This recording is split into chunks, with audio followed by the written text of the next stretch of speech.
Calling బేల కొడుతున్నాడా కుంకుడికాయలు దంచుతున్నాడా ఎవడరాడు?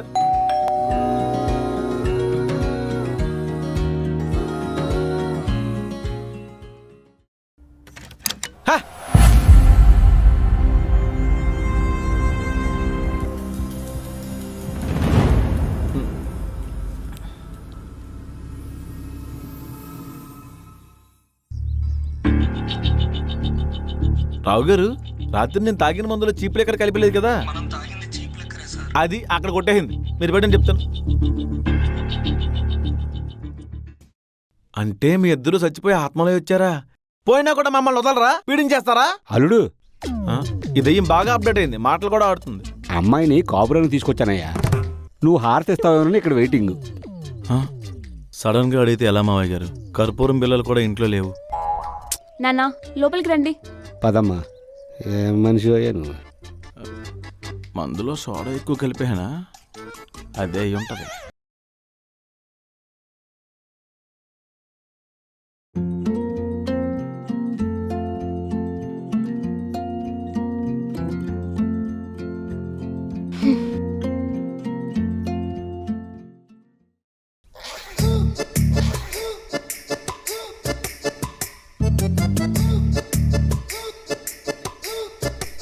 హే, ఇది వేసుకోనా?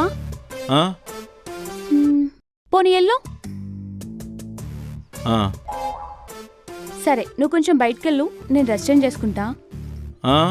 బయటికి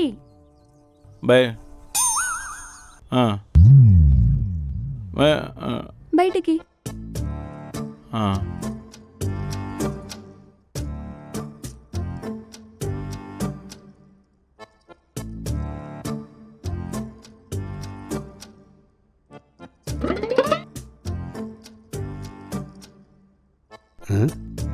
ఏంటల్లుడు ఇంకా షాపులో ఉన్నావు? అదే రాత్రి పార్టీకి వెళ్ళడం, చీపు లెక్కర తాగడం, ఏదో పెద్ద సింగర్స్లా పాటలు పాడడం, పొద్దున్నే ఇంటి ముందు దిష్టి గుమ్మడికాయలా మీ ఇద్దరు నిలబడడం. ఏంటో మావయ్య అంతా కమెండ్ గోలా ఉంది. అద్భుతాలు జరిగినప్పుడు నమ్మాలి, అడ్డమైన కూర్చుళ్ళు అడగకూడదు. అంటే అప్పు తీసుకుని మంతు అయినప్పుడు కూడా ఇంత కెక్కెక్కలే. అసలు ఏం జరిగింది మావయ్య?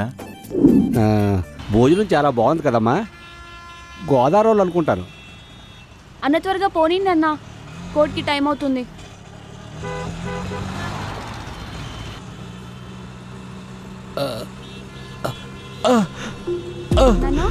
ఏమైంది అన్న? త్వరగా పోనీ అన్న, హాస్పిటల్ పోనీ. నాన్న